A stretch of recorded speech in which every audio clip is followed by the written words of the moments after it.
A UFO in China's skies forced Zhoushan Airport to stop operations on July 7th. Outbound flights were grounded after the unidentified flying object was detected by a flight crew. The incident has captured the attention of Chinese media. Theories about the UFO's identity are burning up on the internet. Some Chinese residents are on edge this morning after another apparent UFO sighting. It's the second one in 2 weeks. The first sighting was on July 7th. Tonight, Norwegian authorities are investigating strange lights seen in the Arctic sky. The spiraling white light was seen for several minutes Wednesday morning. Locals say the light appeared to be bigger than the moon.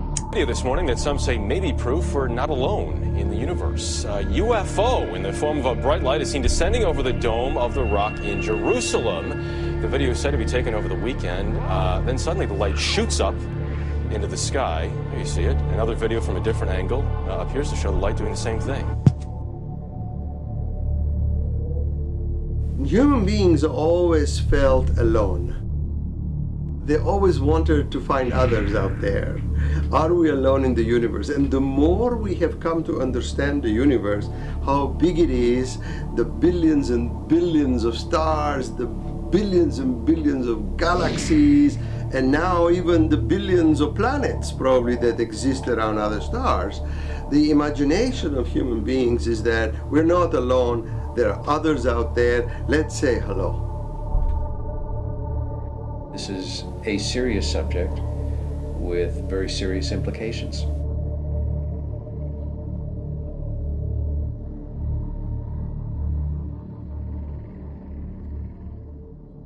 A number of research specialties for me have revolved around establishing for my own mind and for my audiences where the so-called ridicule factor came in and became such a virulent aspect of denial. I've never seen a UFO, but I don't deny that they could exist. If I saw a UFO tomorrow, I'd probably think I was tripping or something weird. I don't know if I've actually had a UFO experience per se, but I remember this one time when I was like maybe 12 years old.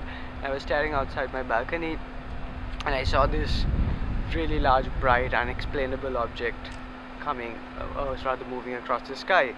And I mean, I love to watch aircraft and things like that move around, so I know that that probably wasn't an aircraft, and I still don't know to this day what it was.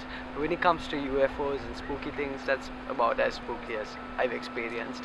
This possibility that we are not alone in the universe, and how it is that when somebody says, I saw something in the sky that I couldn't identify, why is it that society has wired up such a simple statement and observation with being dysfunctional, deluded, mentally ill, wanting to feel special, being somebody who wants to perpetrate a hoax, or somebody who's very lonely and wants attention, rather than examining it as the allegation basically is. These observations and claims are normally made by normal people, like the policeman on his patrol, on her patrol, or the fisherman on the lake, or something like that. You're taking a promenade somewhere in the fields and you report that you saw something, you do not understand what it is, it's a UFO, unidentified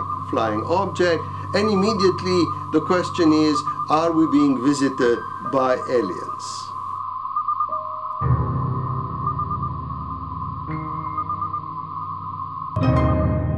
Graphics are still a real love of mine, and in the 50s we had some of our real golden age of UFO related books. Here's a true paranoid classic, and this is one of the two books that set in motion the whole Men in Black mystique of these beings who follow UFO related witnesses and the like.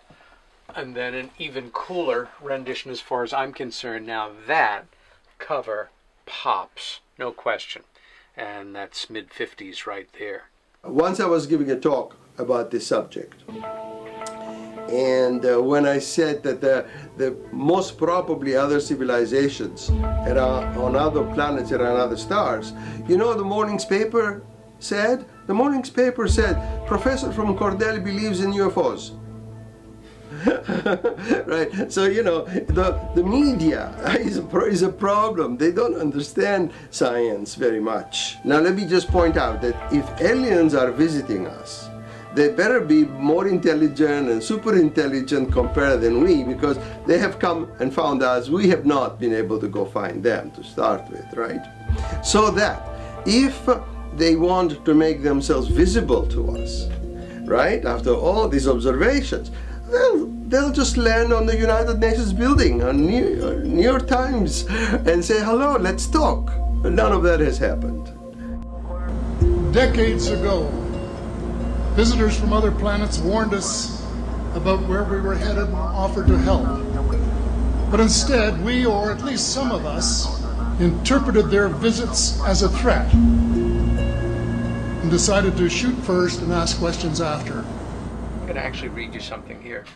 This is actually from a report called Project Sign, a secret report that was released by the Air Force in 1948. And it's the first major look at the UFO phenomena from the point of view of the military. And believe it or not, after 25 pages of discussing what they are not and why they're not, we come to a reference here, classification 3, extraterrestrial objects. And they say here, spaceships. The following considerations pertain.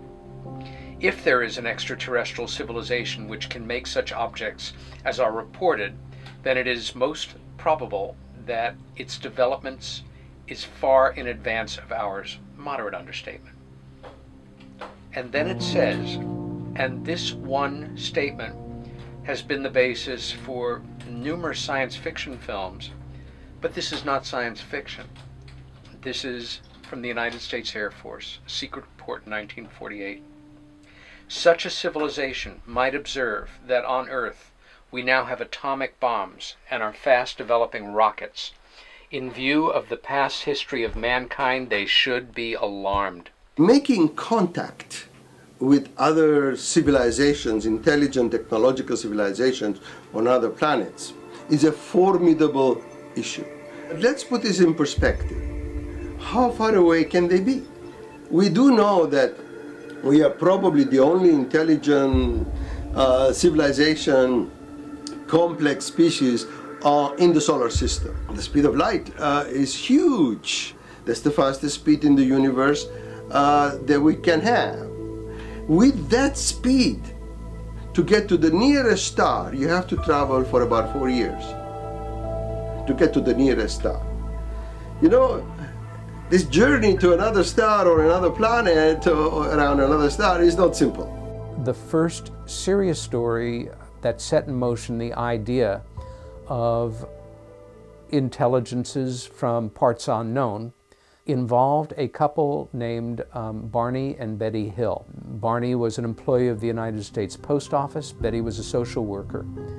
They lived in the state of New Hampshire. They were a decent American couple who were coming back from a brief holiday in the Niagara Falls region when their car stopped and a disc-shaped object came in over them. They had half-remembered memories, mostly as nightmares, and ultimately they began to explore these very troubling memories with Dr. Simon.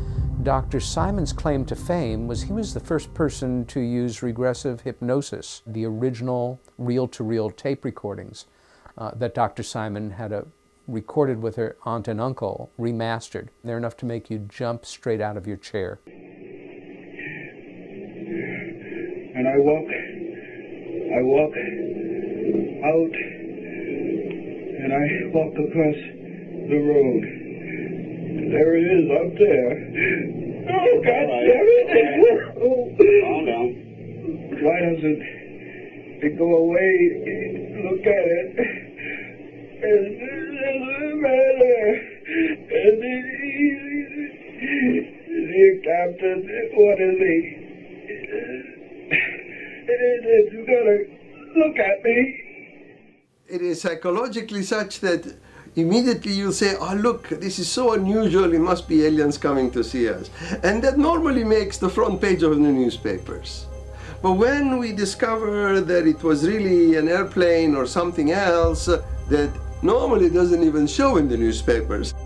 NASA, starting in the 60s, began taking photographs of the surface of the moon, of Mars, and there is some weird looking stuff going on those surfaces. Now everybody knows about the phenomena of seeing things in nature, or the face of Jesus on a tortilla. In reality, these things happen. You know, nature organizes itself and occasionally gives us an image. But there are things on the moon and on the surface of Mars that are so anomalous that if they were made public in a big way, that would be the thing that would create a change in the climate. This is in the area we call Cydonia on Mars. Now, are these sort of, you know, just the luck of the draw and quirkily geometric shapes? Well, maybe, but many of us feel maybe not. And even if they are, and let's move right over here. That is a close-up of one that's called the Fortress. And it's very impressive. And things like this on the surface of planets are very hard to explain. In February of 1988, I had traveled to England with the man who became my co-author on a book called Left at East Gate, a man named Larry Warren, who was involved as an Air Force security police officer stationed in England in 1980 in what is now regarded as England's best known and best documented UFO incident. In December 1980, early in the morning, several of our security policemen discovered strange lights in the forest in East Anglia, just outside the back gate of RAF Woodbridge. 3 patrolmen, Sergeant Peniston, Airman Burrows, and Airman Cabanas-Sack, actually were dispatched into the forest and approached a craft. They reported it being triangular, approximately 3 meters on a side, dark metallic in appearance with strange markings. They observed it for a period of time, and it very quickly and silently vanished. Here's an alleged incident. Here's an eyewitness. Here are supporting witnesses, in this case military. Here are supporting civilian witnesses who saw aspects of this from different points of view on the same night. On the spot that the thing is alleged to have sat.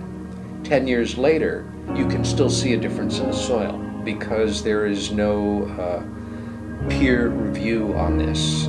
In order to be a serious student of this, or the term is ufologist, all you have to do is declare yourself one. So it's not like you've been through a PhD program. Belief around this subject often is based on what we can tolerate or what we can accept. Very few people really look into the allegations, and so we're stuck with a genuine mystery. It's history just below the surface, and it dovetails and parallels the real events, the acknowledged events, the official events that we define as American history from 1947 to the present day.